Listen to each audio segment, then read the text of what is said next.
Dumelang. Okay, shit.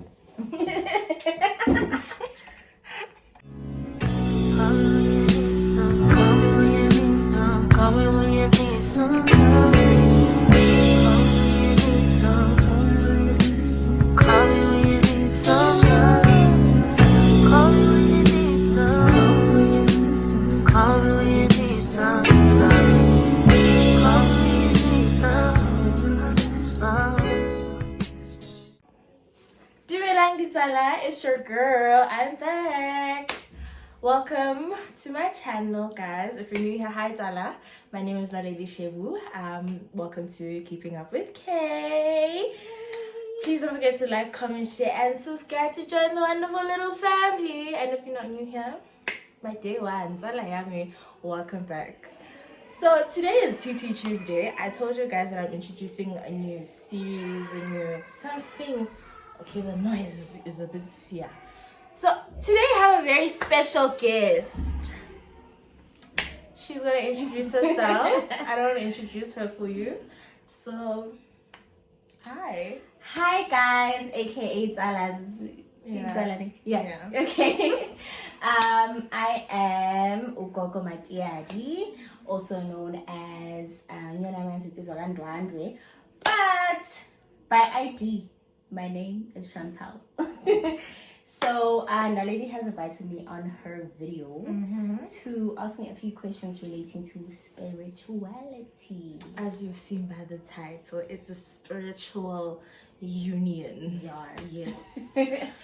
So I'm not gonna put you on the spot, like, you know, ask you like, you know, really deep questions and stuff. So but like I do have a few questions, but firstly, welcome. Thank you. Welcome to my channel. How's it Be nice to her, guys. Yeah, please. Yeah, be nice to her. She's a very lovely person. So, okay, I'm not gonna speak from a perspective as if I know you. So please introduce yourself. Where are you from? You know. Okay. So, my background, I grew up as a Christian child. Okay. But we also, you know, adhered to a lot of culture. We practice a lot of culture, but literally integrated it with the Christian belief. So, how I got to get to the conclusion that I'm a gifted child is when I started seeing spirits as a child. I started communicating with spirits as a child. And basically my dreams were just premonition after premonition after premonition of the most hectic events that have happened in my life. So I went through primary school with those weird events happening to me. High school, it got worse because it also got hit with a bit of depression. And just before I knew it, I'm 19. I'm in Ipehlo, which is initiation school for Sangomas. And yeah, 5 years later, here I am, a qualified Sangoma. And I must say it's the craziest thing to have in our generation, especially because we all know everyone is now all of a sudden twasaring. Everyone is out there wearing clothes, beads, and this. All of a sudden, everyone is a chakrahan, African chakrahan. And I feel like with me, that is not the case at all. I am not in it because I saw someone and I want to be that, or because of the aesthetic and the algorithm. I literally would choose a normal life any day over this life, because there's a lot that comes with being spiritual, both beneficial and unfortunate. But yeah, that is me in a nutshell, guys. That is Chantal. That is Gogo Matiadi. I just grew up like a very abnormal life. Imagine sitting someone like next to someone in class. So thank you for telling us your life story. You know, it's very. I find like spiritual people in that sense very interesting, because there's so many things that we can't really answer ourselves, and we tend to just pick and go. Yeah. You know, Futi, I'm a person, Uguti, you see on TikTok, there are so many sangomas on TikTok, and they all speak different things, and sometimes I find myself intrigued in the topics that they have and what they talk about. So, and the only problem is now I really don't. I hardly ever had anyone to ask. So now at least I can get to ask these questions. So, how was your childhood before the age of 12 when you found out that, you know what, I'm a spiritually gifted child? You know, it's a very interesting question to ask, because a lot of people will relate, especially if you are a spiritual child, regardless of the fact that you have a sangoma calling, or you have a prophetic calling, you have a medium calling, whatever it may be. Everyone can relate to the fact that they were bullied as children.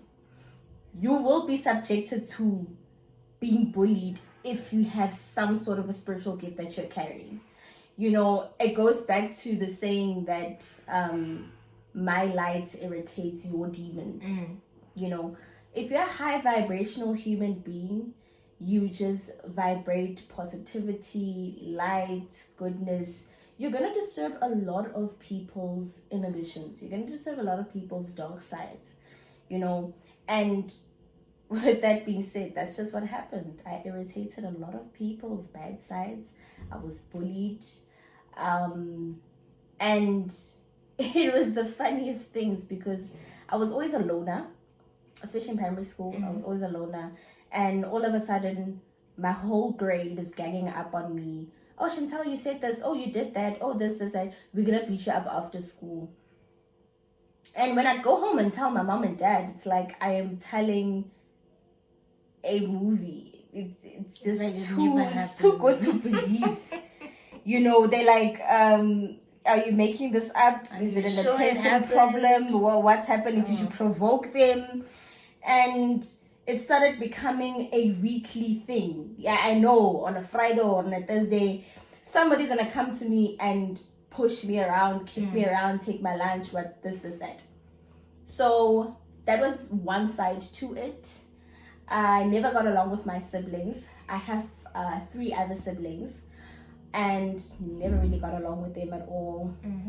I wasn't actually given a chance to live out my childhood, in a sense that I had to grow up really, really fast. Because I was just automatically given a lot more responsibilities than the average person my age. And yeah, I had to grow up really, really, really fast, especially in church as well. That is where you'll find the devil himself. People do not like the holy in church. People do not like people who automatically just come with goodness. So in church, you'll find people, and this is true. It is true. You'll find people, they use muti in the church. That's true. You want to be the pastor's wife. No, that's true. No, that's true. You want a certain youth brother there in the mix, but he has a girlfriend. You know, there are a lot of scenarios where you will literally see people, you will see their secrets, you will see their dark side, you will see their politics with the devil. And because they can see that you see that, you will also be subjected to bullies within the church. Because I don't like the fact that you see it. Exactly. So, yeah, that was my life. I was bullied at church. Okay. I was bullied at school. I wasn't taken seriously at home. You know, I did not have any form of grounding as a child. But it all made sense, you know, growing older, because I now understand that I was moving on a path that was not aligned with my destiny. When you're a spiritual person, oftentimes the matrix is just not going to cut it out for you. That system of, during the week I'm at school, on a Saturday, I'm cleaning my mother's house. She's lightering Metro FM. You know, gets bringing on a Sunday, it's church, and then back to school on Monday. That was clashing with my purpose. You know, that was preventing me from finding myself. Because, guys, you have people as young as the age of 5, 6, 7 who already know what they're destined for. That's true. Whether it's spiritual, whether it's career-wise, you have kids that will tell you, when I grow up, I'm going to be a doctor, I'm going to be a chef, I'm going to be the greatest artist there was. I mean, look at Beyonce, look at Michael Jackson, look at, I don't know, in South Africa, man. Wow. You're basically saying South Africa doesn't have talent. Ooh. You know what, guys? South Africa does have talent. It's just that maybe there's a khadi there. I get you. A little bit spice then. You understand? Hey. So the traditional aspect of things, guys, I'm actually enjoying this topic because oftentimes there are certain things that we don't talk about. Or maybe you come from a Christian background and you're not supposed to speak about that things because you know how. Yeah. So so I wanted to ask you, how was your family when you found out about your gift at 12? How was your family? Were they accepting of the gift? Or because you did mention the fact that you were a pastor's kid, you grew up in church. So how like did your family, was it easy for them to accept, or did you have to like fight? Like obviously there is always a fight, but did you like have like was there a conflict of interest? Like no one was like no. Definitely. I'll add on to the topic we had earlier, like before this video, to say my mother comes from a lineage of healers. Her father was a healer, great-grandfather, great-grandfather. Everyone in that family had some sort of a healing gift or power, you know, be it the entire household or one person in the household. So she grew up knowing the ins and outs, the good and bad, the godly and the evil. She knew what Africans are capable of, what it really is to be African. And when she saw me go through the suffering from my calling, what it's subjecting me to, before even realizing that it is a calling, she knew my path. She knew I was destined for this, but she tried to shield me because of all the hardship that comes with African spirituality. Guys, it's no child's play. You literally dream today that you must buy a cow. Where are you gonna get the money, guys? A cow is so expensive, and it's not like I have a farm in my backyard. So you literally have some sort of an inner conflict with yourself to say, okay, I need to buy a cow, but where am I gonna get the money? You can't go and tell Badimure, well, I cannot tell it. Next. So what are we gonna do? Yeah. What are we gonna say? Because their answer is always gonna be, we'll make a way. Well, when that way comes, remember, I need to buy my friend's home. I need to okay. You know, life happens, but yeah, she knew what was waiting for me, and being a child who liked things. There's no way nobody are gonna give me money to slaughter, and I'm not gonna look at my Shein cards. Exactly. She knew what was waiting for me, and you know, with the nice and saucy stuff that I've just mentioned, it's also on a much deeper level. When we talk about Ipehlo, I'm not allowed to tell you guys anything that happens in Ipehlo, but when you get there, firstly, your Kobela will abuse you if she has the energy or he has the energy. You will be making people's beds. You will be scrubbing toilets. You will be mopping on your floor. You know what my Kobela made me do? Yeah, when you see this tile, ne? So I would koroba it on my knees, and then I would wipe it, and then I would polish and tie. And you had to make the polish from scratch. Like you had to take candles and like the candle melt it, and melt it and mix it with paraffin, and then it would and then on top of that, you know, people are constantly fiddling in my bag, taking my things. The kids, they don't respect me. I'm buying groceries for myself and other people are eating it. And she saw me go through that, and she knew I didn't have a choice to go through that because I need help. In as much as the low vibrational side of my gobela is abusing me, the high vibration is growing me spiritually. Yes, I've learned a lot from my gobela, I don't want to lie.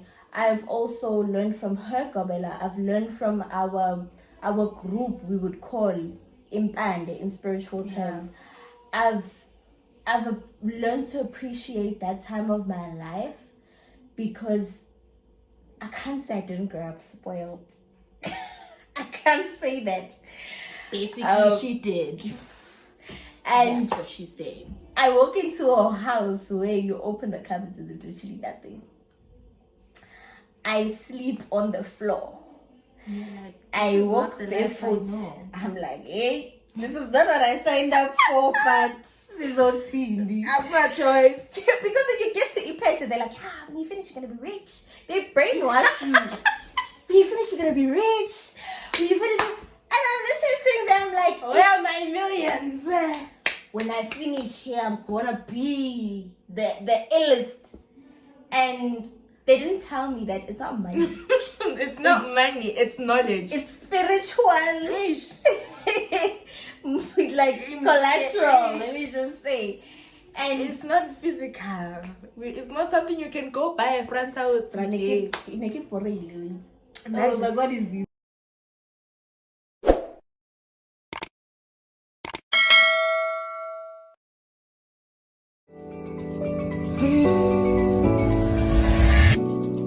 Sothandweni ngibona ngehlanyuka ngifuna wena ngibona wena wedwa hayi sothandweni